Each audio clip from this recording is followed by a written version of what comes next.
Good enough about thanks again for tuning in to yet another video.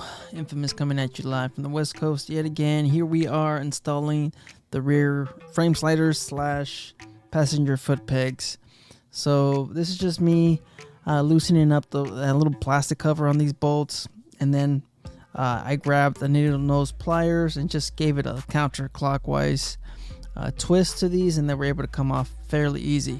Just takes a little bit of effort just to, you know, grab that plastic head. So anyways, easy. You guys can see it's super simple to take these off. Not that difficult. All right, or if it is difficult, just give it a couple counterclockwise turns.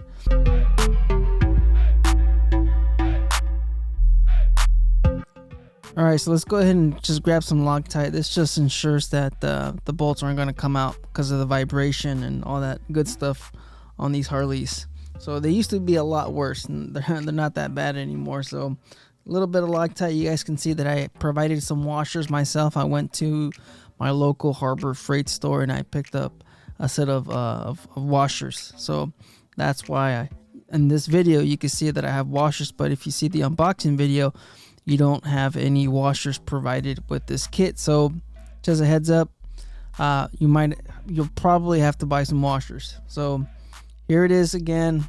We are finger threading these bolts. Do not torque down on anything. If it's not going in smoothly, just, you know, check the threads, make sure it's clean. Maybe, you know, provide a little bit of oil or some kind of a grease or something, but you do not want to cross thread anything. So you can see that I've evenly distributed the torque on these bolts. All right, you go up and down until it's fully seated, and then you start cranking down on these bolts. Just, you know, I mean, this is just a precaution. You don't want to snap anything. You don't want to break the bolts themselves, and then you have to do another trip. So here we are installing the slider itself. It's made out of a high rubber material.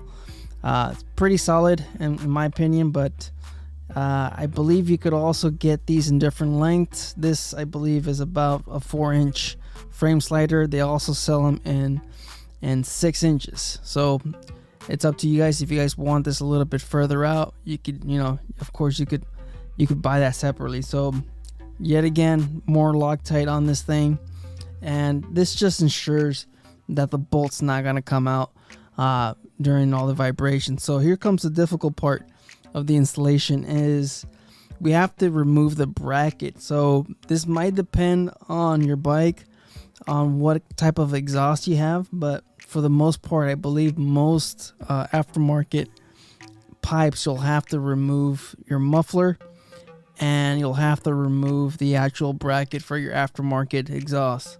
So this is just, I mean, just one of the things that you have to do. I believe even for the stock exhaust, other folks mentioned that they had to remove the mufflers themselves to kind of get enough room and clearance to get an Allen head bolt, or to get a Allen wrench or an Allen key in there, and remove this bolt right here, the one that I'm cranking down. So you can see I am also using a pipe on this ratchet.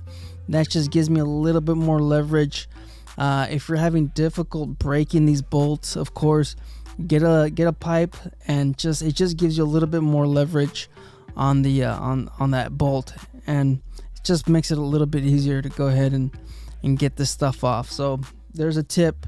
If you guys don't know, then you guys can use that when you're trying to remove this, because we do have, of course, Loctite, and we also have you know, some pressure on these bolts because it's on the frame. So just showing you how this goes. You want to install the frame slider underneath your bracket, and that's because the bracket itself, you can see it's a little bit, it's got a shape, it's got an L to it around where the frame slider mounts. So more Loctite, of course. And on this other part right here towards the bottom, of course, of the frame slider and the bracket, because we are adding about a 1/4 inch of the frame slider, we have to kind of, you know, even out that spacing. So I'm using a thick, heavy washer, combined with a regular washer, and that's a little bit under a 1/4 inch, but it's pretty close. You guys can see it just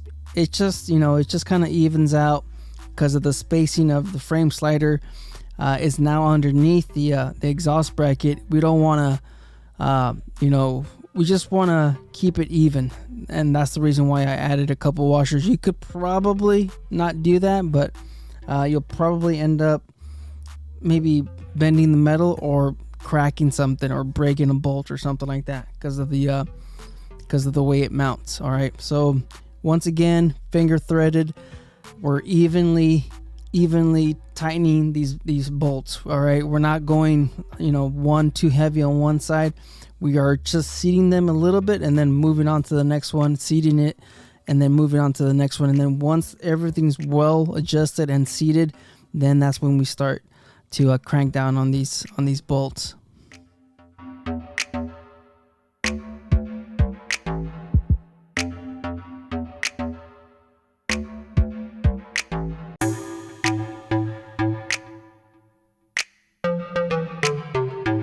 So yes, for the most part, the installation's super easy, super simple. Of course, I just had trouble removing the muffler. That was probably the most time-consuming part of this installation, but everything else went back on easy peasy. Just Loctite everything, and just make sure you evenly tighten these bolts. Don't go too heavy on one side because, you know, stuff's not aligned properly, and once you start you know, messing that stuff up, you'll probably break a bolt, and then you'll have to struggle to get that thing out. And it could take, you know, you can add maybe 40 minutes to the job if you cross thread stuff. And if you don't have the proper tools, then now you have to go make a trip to your hardware store and do all that good stuff. So this is just me putting the bike back together. Thanks again. If you guys have any questions, leave them in the comments. I've already ridden the bike for a little bit. It does feel a little bit odd having the frame sliders right behind my calves, because I'm just used to being able to, you know, just walk the bike, backing it up, and of course being at stoplights. I'm not completely used to it. It's just something that I'll probably have to get adjusted, since I've owned the bike for going on, what, 3 years maybe now, close to 3 years. So anyways, hey, good alternative if you're looking to save some money. Of course, these run almost at $300 if you buy them from the name brand, but if you buy these from TCMT, of course you'll save yourself about what is that, $150. You'll save yourself over or almost $200, which is a, you know, it's a big chunk of change right now, especially with how things are going. So yeah, just stay out there, stay safe. Thanks again for watching yet another video. Don't believe everything you read. Life's a risk. Get out there and ride. Later.